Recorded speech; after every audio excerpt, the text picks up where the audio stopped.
Hi there, this is Lady Shell. Welcome to my Fantasy Grounds Unity Tips for Beginners.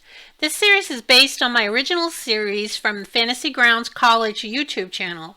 And this will be giving you short targeted videos that deal with Fantasy Grounds Unity. So let's begin. We're going to be talking today about setting up your first campaign and loading content. Now, as you see on the screen here, I've got a screenshot of when I was creating a campaign. Actually, I'm loading the campaign that I created. But to create the campaign, I would click on Create Campaign. I would type the name of the campaign in the box above here where it says Select Campaign. There would be a box that would be empty for you to add whatever you want to call it. And then you would choose whatever extensions that you would like to run with your campaign. Now, I am only using a font extension, this Montserrat font.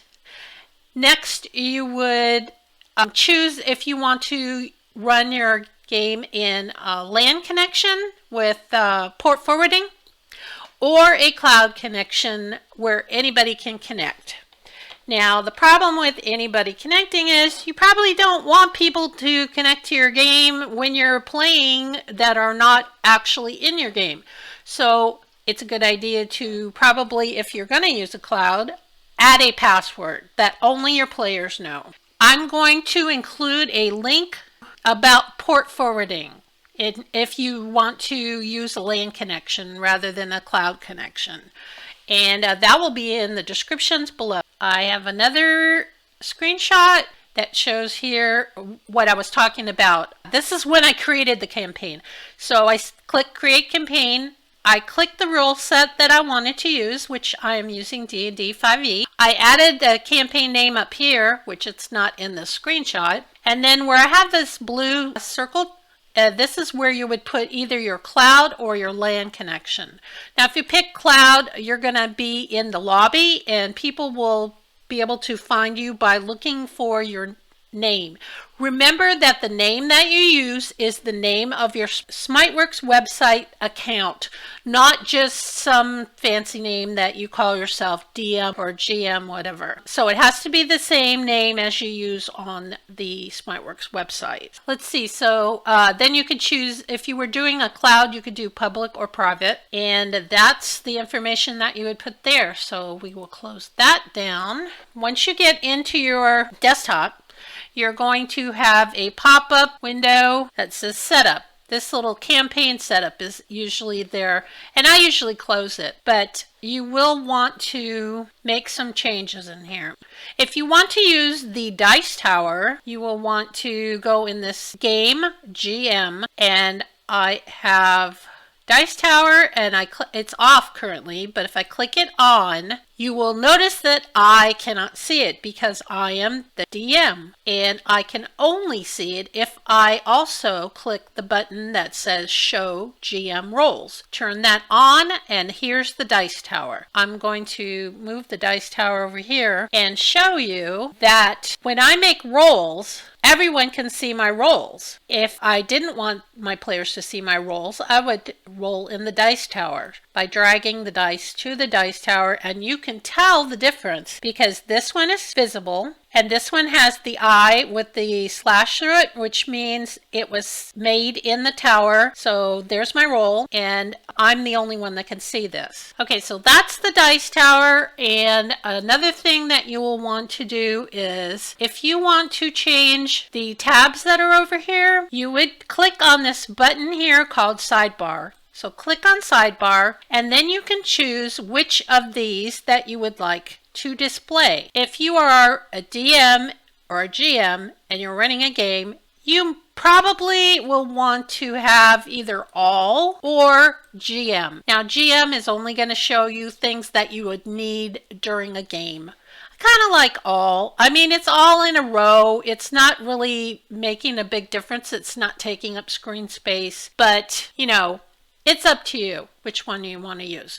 Now, if you were a player, you would choose play, and you can see that it's only offering the character selection, the notes tab, the images, the story, the NPC, and items. Now, why the heck would the players need to access NPC? I don't know, but that is for players. That is what the buttons do. If you were rolling a character, you would click Create PC, and it only gives you the things that you would need to create your PC. Your character, so you would pick your character, and then you would use backgrounds, classes, feats, items, races, skills, and spells.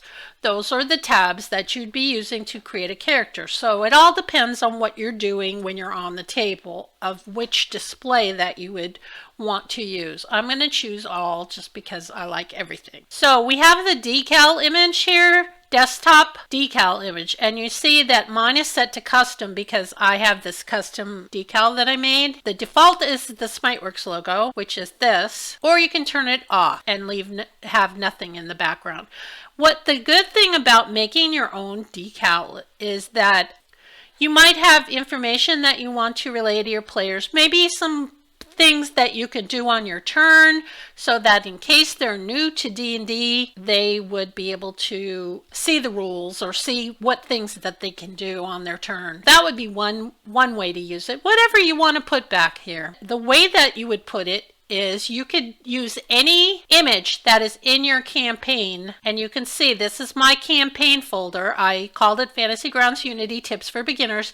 These are all the images that are in there, and the image that I'm using right here it's decal right here, Fantasy Grounds Tips for Beginners decal. If you did not have this and you wanted to use it as a image as a decal, you would load up your assets.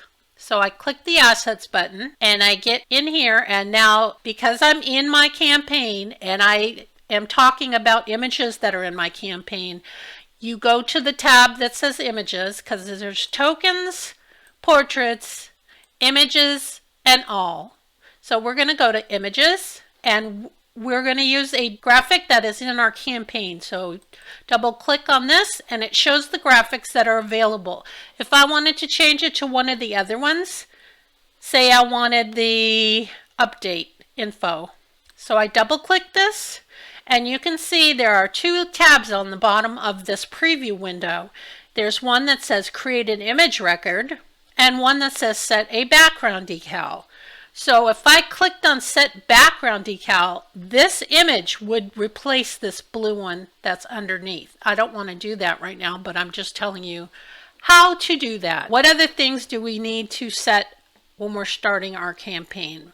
We want to continue to go down here, and I like to do auto NPC initiative.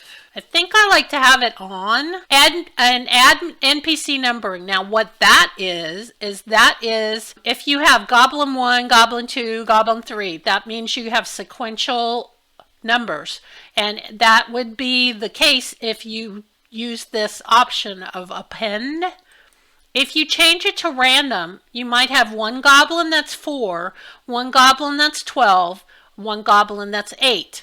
And people would not be able to metagame and say, oh, well, you've got 4, so you probably only have 4 goblins, until they see the one that says 8, and then they're like, uh-oh, maybe there's 8 goblins. But maybe there isn't 8 goblins. Maybe there's just the 4, but they have all those random names. So it's just kind of a little sneaky way to do it. NPC roles, variable or fixed. I leave it on variable. Ring the bell on turn. This means that when it's somebody's turn, it's going to make a dinging sound in their headphones. Show turn order is on, which is going to show on the combat tracker the arrow on the left-hand side of whose turn it is.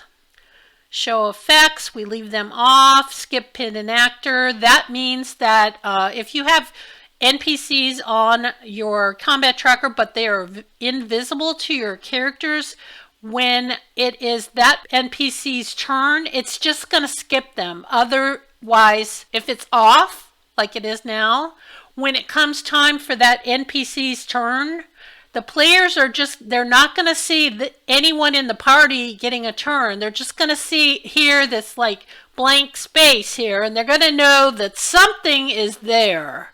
So this way you kind of disguise that, and it just passes the turn of the NPC that is not visible yet. Now turn, stop at round. No, we're leaving that off. Bar colors, we're just leaving that standard.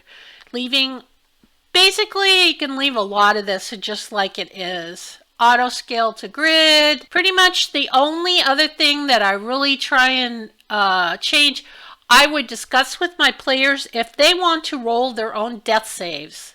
It is set for default to auto roll the death save. So if you have a character that goes down, the game will automatically roll their death saves. Sometimes players want to have control of their own destiny so that they can roll their own death saves. I know I prefer to roll my own death saves, so our DM would turn their button here off. NPCs hit points. Now this means if you have 3 skeletons, they're all going to have the same hit points because we're putting standard.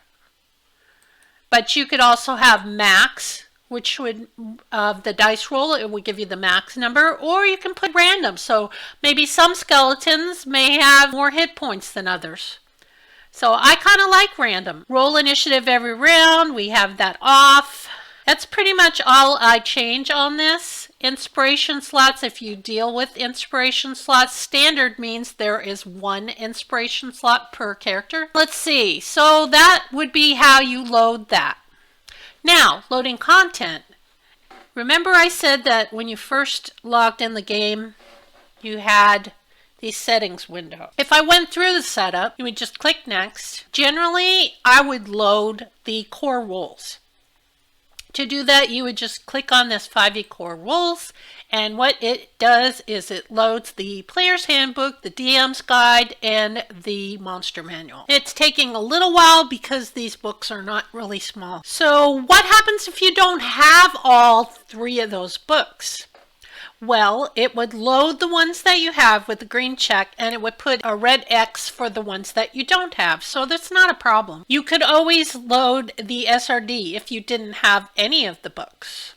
And the SRD would give you some information to run your game with. When you're done with this, you click on next, and you get the options, which was the options window, which was what I showed you before. That's the final step, and you click finish, and we are loaded with our content, and you can check that by clicking on the library and you would see what is loaded.